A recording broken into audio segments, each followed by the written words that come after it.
naman ang bara makulit. Nagbabalik. So for today's video ay magti-taste test tayo ng Dubai Chewy Cookie. Alam niyo naman, trending na trending to. Siyempre, hindi tayo papahulaan na nakapag-vlog na sila. Ako hindi pa. Siyempre, dahil gagaya-gaya tayo, char. Buti na lang guys, may nagtitinda dito sa may subdivision namin ng Dubai Chewy Cookie. Nabili namin to kay Ate Mia. Shoutout sa'yo, Ate Mia! Shoutout na rin para sa kanila, guys! Hello mga bes! Salamat sa panonood! Open na natin! Oh, ikan na. Ito na ang moment of truth, guys. Alam niyo ba, guys, laging dumadaan sa FYP ko yung mga mga kumakain ng Dubai Chewy Cookie, mga nagbebenta.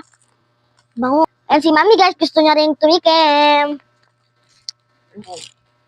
Okay na. It's okay. Okay. 3, 2, 1, go. Hindi ko nakakagat ng first stick. Kagatin natin, guys.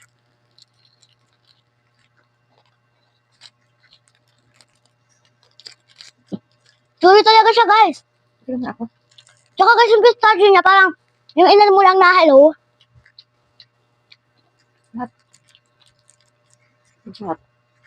Yung iba guys, brown na brown yung dito nilo.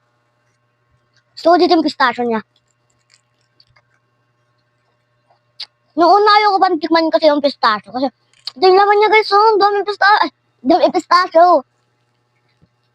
Sulit naman sa presyo kasi masarap naman. Sulit naman sa presyo kasi masarap naman. Gaya-gaya yan.